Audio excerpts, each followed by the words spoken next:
अस्सलाम वालेकुम everyone, welcome back to the channel. This is Mohammad Hamad. इस चैनल पे हम पाकिस्तान स्टॉक एक्सचेंज से रिलेटेड डिस्कशन करते हैं और जो व्हाट्सएप ग्रुप में मेरे पास स्टॉक्स आते हैं उनको रिव्यू करने की कोशिश करते हैं। ग्रुप का जो लिंक है वो डिस्क्रिप्शन में अवेलेबल है। If someone wants to join that community he or she is more than welcome to join that. इस सेशन में हम जो है वो ILP को डिस्कस करेंगे। उसके बाद आपका CHPL को डिस्कस करेंगे और PAEL को डिस्कस करेंगे। दो स्टॉक्स जो हैं ILP और CHPL ये टेक्सटाइल से रिलेटेड हैं और PAEL जो है PAEL हमारे पास केबल्स एंड इलेक्ट्रॉनिक गुड्स से रिलेटेड है। स्टार्ट करेंगे ILP से। बेसिकली फॉर्मेट ये रहेगा कि हम अर्निंग्स देखेंगे, फिर प्राइस वॉल्यूम चार्ट देखेंगे, बेसिक बर्ड्स आई व्यू, और उसके बाद टेक्निकल चार्ट्स देखेंगे। ILP की अगर हम परफॉर्मेंस देखें अर्निंग पर शेयर के हिसाब से लास्ट 8 क्वार्टर्स की, तो इसने जो है वो पॉजिटिवली परफॉर्म किया है पिछले 8 क्वार्टर्स से। दैट एक्चुअली मींस कि पिछले 2 सालों से इसकी जो अर्निंग पर शेयर है वो पॉजिटिव है, although a slight decreasing trend है। उसकी वजह ये है कि ऑब्वियसली 2.95 की जो हाईएस्ट Q3 2024 में इसने EPS रिपोर्ट किया था, उसके उस लेवल पे दोबारा इसने कोई EPS रिपोर्ट नहीं किया।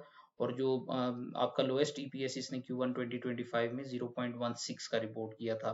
Slightly quarter on quarter basis पे अगर हम देखें तो Q4 2025 और Q1 2026 का कंपैरिजन शो करता है कि इसकी अर्निंग पर शेयर में स्लाइट इंक्रीज आया है। अगर हम इसका प्राइस वॉल्यूम का बेसिक चार्ट देखें तो you can see basically a linearly increasing trend in prices. ये जो आपके पास एक डार्क ब्लू लाइन है, ये एवरेज प्राइस है 20 डेज की, and this is basically moving upward. Last हमारे पास जो इसमें हमारे पास मार्केट में एक प्रेशर आया था, प्राइसेस ने जो है वो मूव किया below the you know 20 days moving average, but it quickly rose again. और बेसिकली जब इसकी प्राइसेस डिक्रीज हुई, वॉल्यूम डिक्रीज हुआ, and when the prices rose up हमारे पास इवेंचुअली जो है वो वॉल्यूम्स भी इंक्रीज हुए हैं। So this basically shows in upward momentum.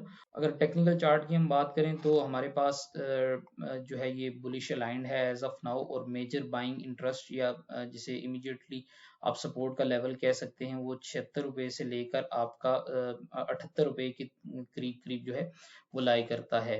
Resistance की अगर बात करें तो 84.15 का जो लेवल है वो इसकी इमीडिएट रेजिस्टेंस है। उसको इसने लास्ट ट्रेडिंग सेशन में जो है वो क्रॉस करने की भी कोशिश की, but the wick on the upper side shows कि यहाँ पे अभी भी सेलर्स अवेलेबल हैं। So to trigger any fresh buying हमारे पास जो है वो एक 84.15 से ऊपर हमें क्लोजिंग चाहिए। तो ये बेसिकली जो इसका अपवर्ड चैनल है उसके अपर साइड में ये मूव हो जाएगा और फिर ये resistance level of 87.93 and then ultimately इसका जो टारगेट बनता है 92.05 का, उसको हिट कर सकता है। लेकिन अगर ये 84.15 से ऊपर क्लोजिंग देने में फेल होता है तो इन दैट केस ये अपने बाइंग जोन की तरफ जाएगा, जो मैंने ऑलरेडी मेंशन किया है, that lies between 76.26 all the way up to 77.98। तो इसकी तरफ ये दोबारा पुश हो सकता है अगर ये 84.15 से रेजिस्टेंस लेता रहा। जो मेजर इसका बाइंग इंटरेस्ट अवेलेबल है इन केस प्राइसेस जो है वो 76 से नीचे आती हैं, तो फिर इसका जो बड़ा एक सपोर्ट लेवल बनेगा वो 71.77 पे बनेगा। तो currently it is basically bullish aligned, और इसमें जो है वो मजीद जो एग्रेसिव बाइंग है वो 84.15 से ऊपर जो है स्टार्ट हो सकती है। और इसके जो इन दैट केस इसके जो टारगेट्स बनेंगे that would be 87.93 and then 92.05 given the very basic thesis के ये 84.15 से ऊपर ऑपरेट करता रहे। इंटरलूप के बाद हमारे पास जो है वो आपका PAEL है। PAL की पहले अर्निंग देख लेंगे और फिर इंशाल्लाह जो है इसका टेक्निकल चार्ट जो है उसे डिस्कस कर लेंगे। PAEL की अर्निंग जो है क्वार्टरली सेम है। अगर पिछले 2 सालों में इसने कोई भी ऐसा क्वार्टर नहीं था जिसमें इसने लॉस रिपोर्ट किया हो। ऑल्दो हमारा जो मोस्ट रिसेंट क्वार्टर है Q3 2025 का, उसमें जो अर्निंग पर शेयर थी वो सिग्निफिकेंटली डिक्रीज हुई है Q2 2025 से।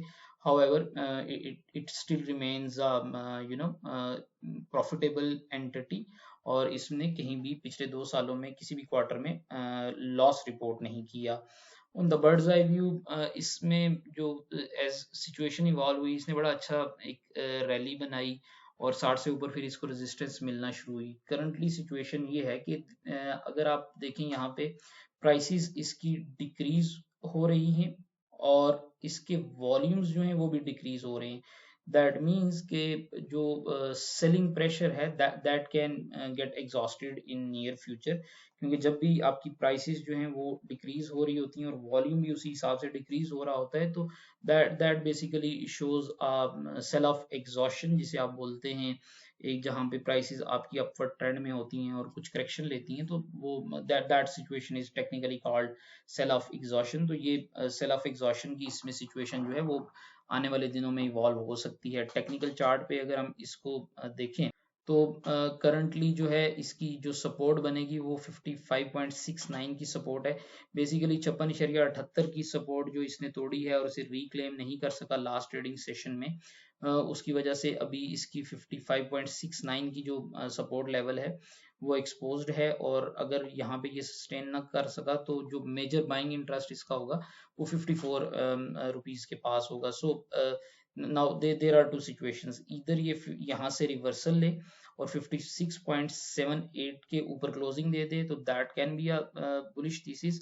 और ऑन द अदर हैंड ये नीचे आपका 54 की तरफ आए और वहां से दोबारा जो है अपसाइड पोटेंशियल जो है वो बनाए। रेजिस्टेंस लेवल्स इसके एज आई मेंशन्ड 56.78 का है और उसके बाद 58.14 का है। 58.14 से ऊपर इसमें जो है वो अच्छे वॉल्यूम्स आने की तवक्को है, और फिर ये 61.55 जो कि mean of the current upward channel है उसको ये टारगेट कर सकता है।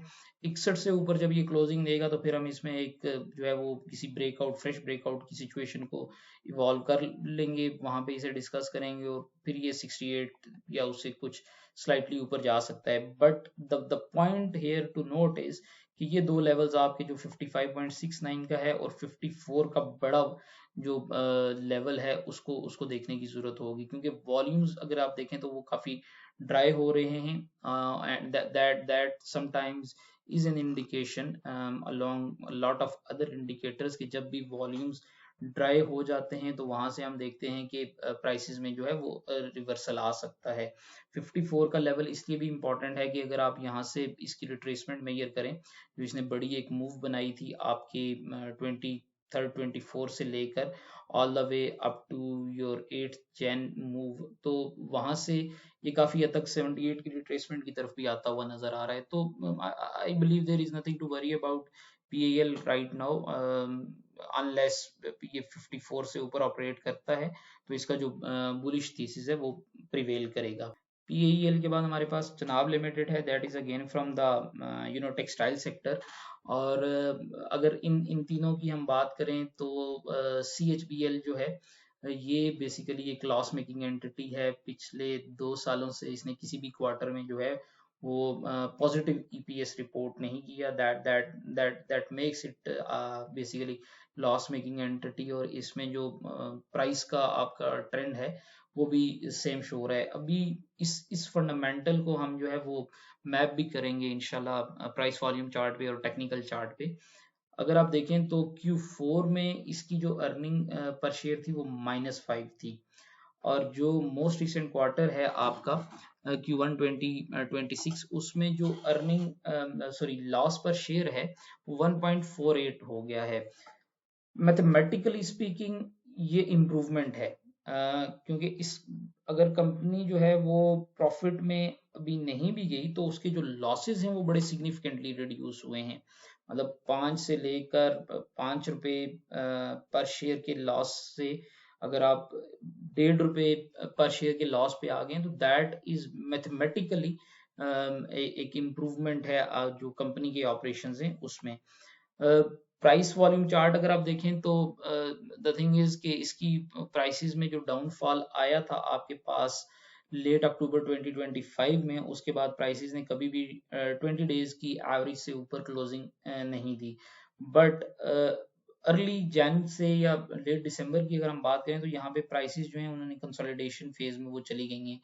जब भी इसमें जो है वो वॉल्यूम्स आते हैं प्राइसेस ऊपर चली जाती हैं, और जब इसमें प्राइसेस नीचे आती हैं तो volume tends to decrease. That is a classic situation कि प्राइसेस ने जो है वो prices has basically find bottom here. और अभी भी करंटली इसमें जो है लास्ट ट्रेडिंग सेशन में आप सारा टेक्सटाइल ही तकरीबन जो है उसने अच्छा परफॉर्म किया था।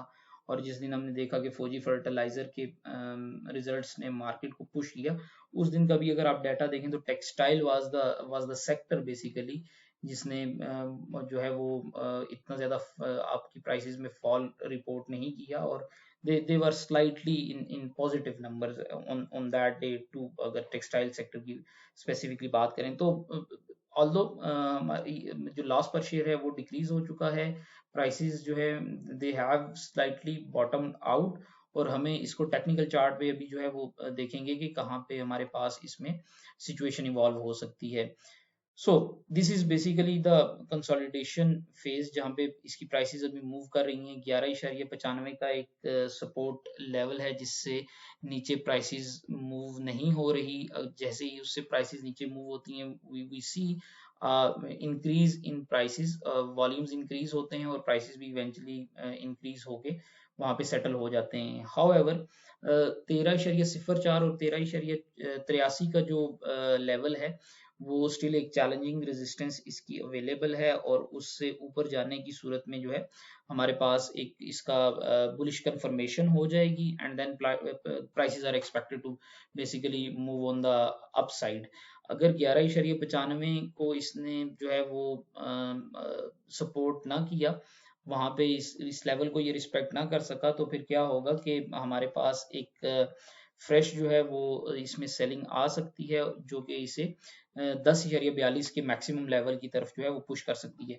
तो अभी देखना क्या है, देखना ये है कि अगर तो जब भी प्राइसेस इसकी 11.95 से नीचे जाएं तो इसके वॉल्यूम्स डिक्रीज होने चाहिए, राइट। और जब भी प्राइसेस इसके 13.04 और 13.83 की तरफ जाएं तो वॉल्यूम्स इंक्रीज होने चाहिए। that will put us in a situation to be very much confident to say कि इसमें जो बायर्स हैं वो स्ट्रेंथ गेन कर रहे हैं। लेकिन अगर किसी रेड कैंडलस्टिक पे आप देखेंगे वॉल्यूम्स जो हैं वो पिछले दिन के वॉल्यूम से इंक्रीज हो गए हैं, तो that will again give an edge to the bears basically.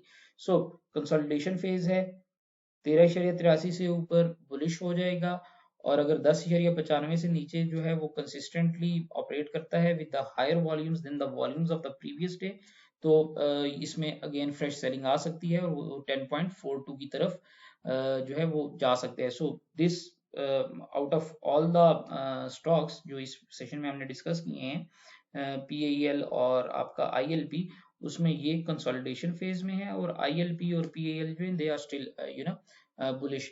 This is not a buy or sell call by any means, ये मेरा पर्सनल थीसिस है इन स्टॉक्स पे, that can be wrong and this is not investment advice at all. आप इन numbers को अपने trading plan में जो है वो इनकॉर्पोरेट कर सकते हैं to make a wise decision. Yeah, that's pretty much it about these. Thank you so much for listening.